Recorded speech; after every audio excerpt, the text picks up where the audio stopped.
situation where you find that a look at this. Not necessarily tribal or regional. But I have said that.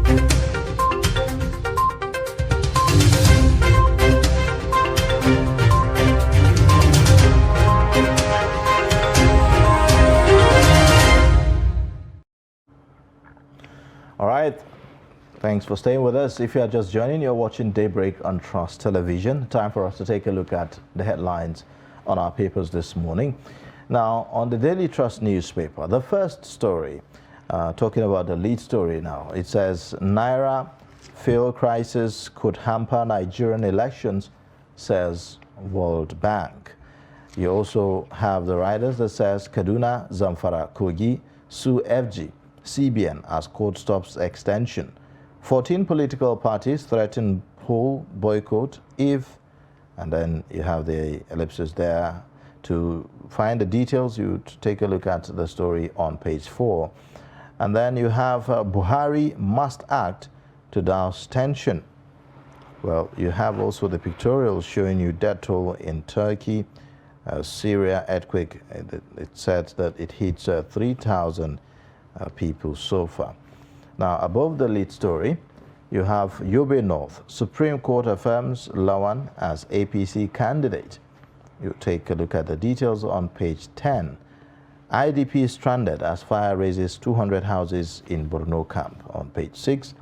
3 soldiers wounded, 6 villagers killed in Benue attack. That's on page 26. Now you also have NAF aircraft loses tires, makes emergency landing in Lagos on page 26. EFCC arrests Abuja bank manager for holding 29 million naira new notes. You'd find that on page 5. And then Buhari wants killers of 16 Nigerians in Burkina Faso punished. That's on page 3. These are the main stories on the Daily Trust newspaper today. Now let's take a look at the Punch newspaper. It leads with a story that says, New Naira, governors' parties begin legal battle over CBN deadline. And the first rider, El-Rufai, Matawale, Yaya Bello sue federal government, demand extension. The second rider says, court backs parties, stops CBN, Buhari from shifting deadline. We also have EFCC nabs Abuja bank manager hoarding 29 million naira new notes. Beneath that, we have world months as earthquake kills over 2,700 in Turkey, Syria. And then we have the picture there depicting the very, very sad incident. And beneath that, we also have thugs disrupt Rivers APC rally, destroy vehicles. Man arraigned for burning wife, brother-in-law to death. Also, 613 billion Sukuk loan spent on roads, bridges. This is coming from the federal government. And just by the masthead, we have Lawan's Supreme Court victory, daylight robbery. This is from the Machina camp. And above the masthead, we will hunt down 16 Nigerian killers in Burkina Faso. This is coming from the president. Court stops Lagos International Airport concession. Also, Autumn shuns Atiku campaign, Ayu slams governor. These are the major stories on the Punch for today. All right, now let's take a look at the Guardian newspaper, where you have the lead story talk about the Naira swap. Now, the story goes this way. It says, court restrains Buhari CBN on February 10 deadline.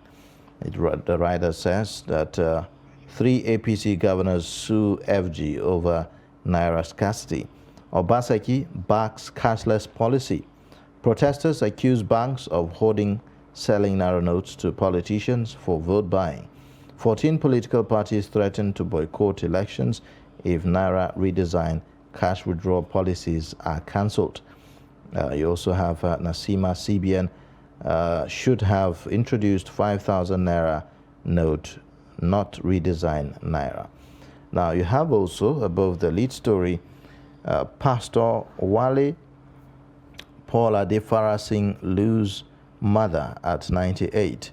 You have again, court commits EFCC boss Bawa to prison for contempt. NIPC moves to improve FDIs, reduce Nigeria's appetite for loans. Katsina attack. Death toll may exceed 100 as government urges residents to confront terrorists. You have also, below the pictorial, Lawan in Machina out. Supreme Court decision splits lawyers. You'd find that on page 6. Mbaka spits fire over Kanu. Naira redesign fill scarcity. You'd find out all the details on page 7. These are the major stories on The Guardian today. Over now to the Nation newspaper, which has a lead story that says, governors ask Supreme Court to halt CBN's Naira swap deadline. And the first rider, Katsina, Kogi, Zamfara states sue federal government. And we also have 4 political parties get High Court injunction to block extension. Still on the Nation, we have 3,500 killed in Turkey-Syria earthquakes. And beneath that, Katsina, Buhari seeks 2 million votes for Tinubu. And just beneath the masthead, we have Emefiele's Naira redesign dance and the general election. It's an analysis. And above that, we have trial of Ekweremadu wife, child, doctor begins. Beneath that, why NLC opted for consensus to pick leader. These are the major stories on the Nation. All right, now on the Leadership newspaper this morning, we have the lead story. It says, 3 days to go, cash crunch worsens. Banks defy CBN on 20,000 Naira OTC payment. You also have mammoth crowd persists at ATMs. Kaduna, Kogi, Zamfara approach Supreme Court. 14 parties to boycott 2023 polls if FG dumps policy. Court bars PMB and Emefiele from shifting deadline. You also would have other stories. That's above the lead story. World mourns over 3,000 deaths in Turkey, Syria earthquake. And you have also failed crisis.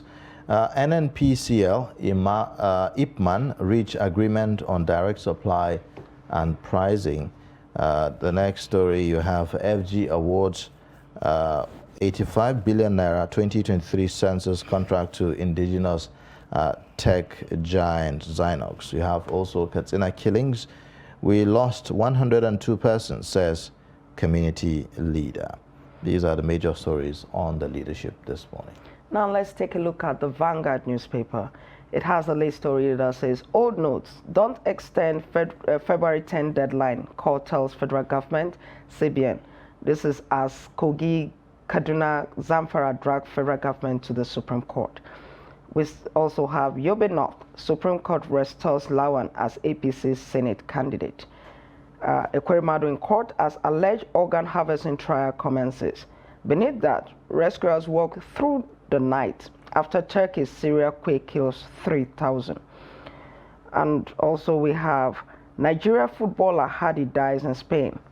Also, FS surged 95% as Jet A1 scarcity bites harder. And just above the masthead, PDP APC fight over alleged 22.5 billion Naira vote buying fund. Also, Katsina killing. That toll rises to 100, more residents still missing. These are the stories on the Vanguard newspaper for today. All right, so let's take a look at the Business Day newspaper. On Business Day, it leads with a story that says, World Bank chiefs rush to Abuja over fears of Azura's $100 million default. This is the main story on the Business Day newspaper. And now it's time for us to take a look at more perspectives on this. We have in the studio our guest reviewer, Dr. Larry Oluwani, a public affairs analyst, join us here. Thank you for joining us on Daybreak this morning. Good morning. Thank you for having me. Well, a lot of stories this morning on our front pages. The cash crunch is taking a political and legal dimension, as we've seen from stories emanating. The 3 states have approached the Supreme Court to ask CBN to extend the deadline. already there's a court order that is saying CBN should not extend the deadline. We've seen protests, those who are for the policy, supporting the CBN, that they should stay with that policy and not extend the deadline, and the rest of them. What do you make of this? And it's only 3 days remaining before the deadline exceeds. Thank you for having me. No, we're in a situation whereby we have a vacuum in leadership. All manner of things will happen. Vacuum in the sense that I'm not saying that we don't have a leader called Mr. President. We have. But it's more or less like it's not proactive to the yearnings of the people. I expected Mr. President, after the visit of the governors and the emirs of the northern state, to let him know. And also he made mention that he watched TV and he saw what is happening. I expected him to act within 24 hours. Within 24, in a normal society, in a society that you have a sound leader.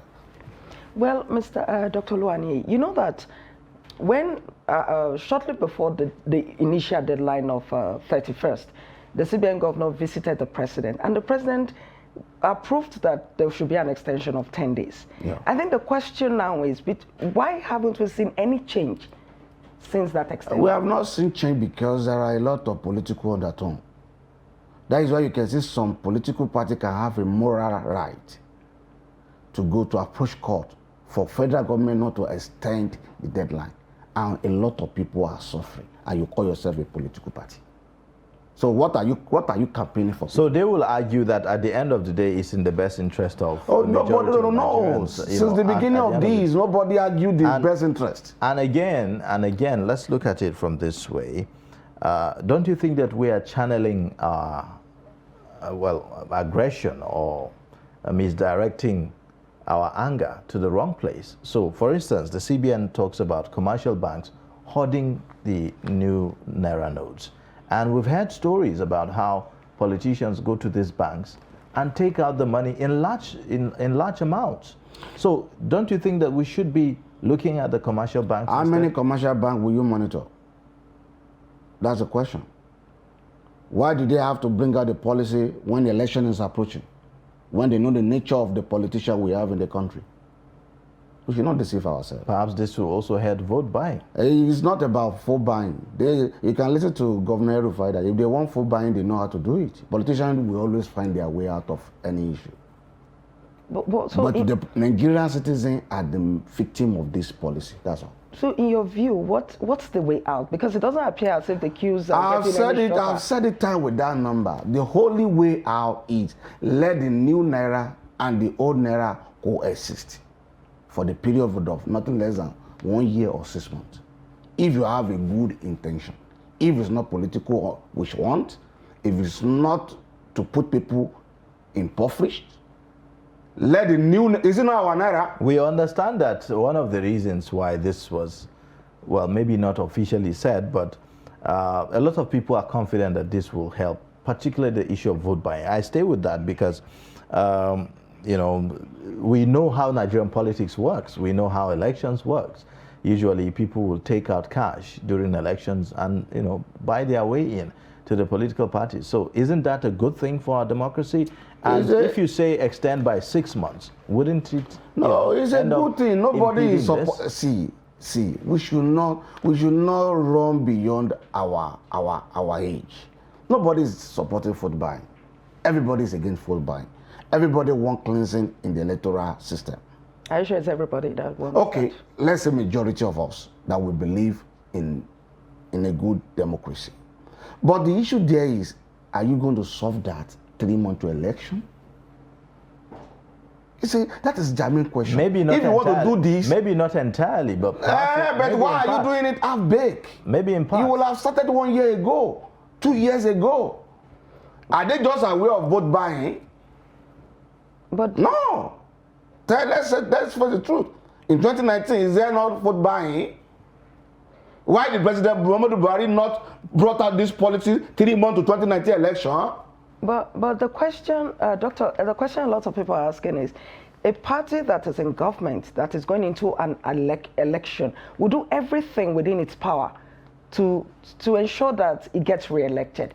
Now, we saw a package earlier from Delta State where people were talking about queues at petrol station. And then we have queues at ATMs in front of the banks, people looking for money. And this is a party going for re-election. Why is that so? Why is it that we don't see this party trying to do everything within its power to make sure that... To please the people, we are all aware of it. There are fit economists that are working around all these things. There are sabotage. So everybody is aware of that. It's not any longer a news. But their aims is to make sure that the election does not come. So our responsibility as a citizen of the country is to remain calm and make sure that we fought these people, these few people that are fighting the Nigerian economy. Doctor, I don't know if you've seen some of the videos going viral on social media where officials of the EFCC and the ICPC are making arrests and visiting certain banks where they will find large cash, new Naira notes hoarded in vaults, in banks and the rest of them. There's a story here that says EFCC arrest Abuja bank manager for hoarding 29 million Naira new notes. Has he been prosecuted? He has been arrested. He's been arrested. He has been arrested. But follow the story, okay? That is the work of a journalist. The journalist will not follow that story. First of all, you have to be arrested. He has been arrested. At the end of the day, he was going to be released at the backyard. Well, how do you because he's doing the bidding of those that are put in there. Well, a bank manager cannot just have the courage to keep such an amount of money in his bank if there is no other somewhere. That is the country we find ourselves. Okay, we also had a report at the weekend where a bank manager wrapped the money and put it in the ATM machine. So there was no way the money could dispense because it was wrapped and put together. Just to prove that what? when the monitoring team comes, they can say, I put the new note, but I don't know why it's not dispensing. All are still gimmicks. We should not deceive ourselves. So aren't these the saboteurs for this? They are part of it. If the CBN have decided that, look, this is what we want to achieve, and some people, for whatever reason, have decided that, look, we want to, make business out of this. We want to racketeer. We want to, Now, do you know what happened in Borno? When the governor of Borno visited all the banks and he saw that they are not dispensing new notes, when he threatened them that he's going to revoke their land, they are not going to be in operation in the state any longer, they started dispensing new notes. Why bankers all over the country decided not to dispense new notes? There must be a game somewhere. Then we shouldn't be blaming the CBN. No. CBN is the umpire. We can't say we can't blame CBN. In a normal society, a Mayfield is supposed to resign by now. But the CBN says it has sent all its staff out of the head office to go into localities and to monitor these banks. What else do you think the CBN should do at this point? The CBN policy has failed from day one. So there is nothing you want to... I was listening to a video, a Zoom meeting by the Professor Yemi Oshibajo with some other experts. I was just laughing. Before you start a policy, you must look at your implementation and your strategy and the level of your citizen. So when you have not achieved that at the formulation of the policy, and you deploy a policy outside and it bring a backfire, you will withdraw. Immediately it backfire and you see that you don't get it right. In a normal society, you just technically withdraw it or use another formula. What is another formula? We don't need too much of rhetoric. We don't need too much of grammar. You don't need to be an economic expert to solve this problem. The problem is extend the date, let the both new and the old coexist for the meantime. After the election, find a solution for us. The president, after the meeting last Friday with governors, said they should give him 7 days. We are waiting the 7 days will be elapsing by Thursday. Yes, we are waiting for him. What are you expecting? What do you We are expecting extension because as far as I'm concerned, as of today, we are not seeing the money anywhere. Aside the extension, some persons are saying they don't care about any extension. Just provide the money. If you provide us enough money, we don't even need your extension. Yes. If you provide a new Naira note today, we don't need your extension. But with the situation of things, they cannot distribute a new Naira to across them with the level of our, like the bank operators that are holding the money and the saboteurs among the. So the best way, the best approach is just extension. It will ease the tension. At the end of the day, the goal of this policy, part of the goal is to ensure that there is less cash in circulation. Yeah. Because the central bank talks about, you know, having higher amount of cash in circulation being an impediment to making sure that some of the monetary policies that they make have an effect.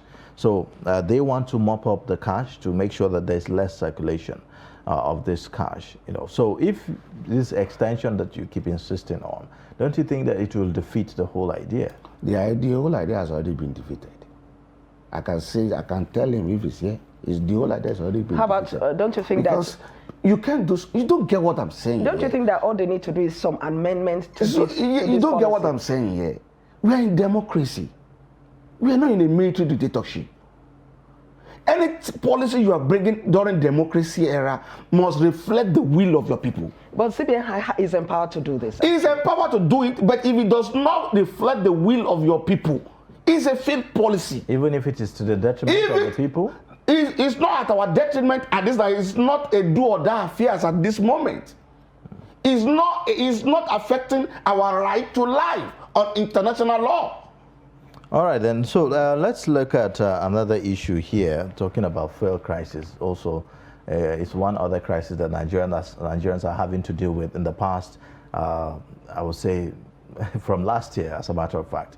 I saw a memo earlier on talking about suspension of service by the Independent Petroleum Marketers Association of Nigeria. It says that following the critical situation as it affects the sourcing and selling of the product at lost, and the action of authority to impose the selling of product at lost price on our site, the marketers are instructed to suspend selling at all filling stations. So that's a memo dated 6th of February, even though we are not able to verify this, but this is it. Having this happen now, the fuel situation has been flip-flop. You know, in one day you find it, you go to the filling stations, you find it available. The next one you go, you see long queues and all that. What exactly is the problem here with this fuel crisis? There is no any problem that they want to remove subsidy, technically. Nigeria as a government, we don't have enough capacity to be paying for subsidy any longer. And they don't have the morale and the boldness to tell the Nigerian populace. Does it have to come in this manner? That is why you can't to see what they said. They said they are running at lost. But because it's federal government that is paying the loss before. But Doctor, you remember last week, INEC raised an alarm that if this fuel scarcity continues, it could affect the movement of election materials across the country. And now Ipman is saying this. Isn't that risky for the election? Hey, that's what we are saying. What we are saying is that all these plans are few people somewhere trying to make sure that the election does not come to realization. So our responsibility as a citizen is to make sure that we have our election is being conducted. Whether they plan, but I'm very concerned with INEC because I know much about INEC observing. Because if there is no petrol on that day, there will not be enough way that material can reach the rural areas. So these are things the federal government, under the leadership of President Muhammadu Buhari, should look into the matter of urgency. How can we provide solution here? Can we still manage to pay subsidy for 2 months more so that things can be normalized, so that we have our democracy in our hands? Because it's better we have our democracy. That's what people don't realize. It's better we have our democracy in our hands. And after the election, after May 29, we now begin to challenge the new government with all these things. All right. Well, thank you so much. We have to bring it to an end here. We thank you for joining us on Daybreak and for sharing your perspectives with us.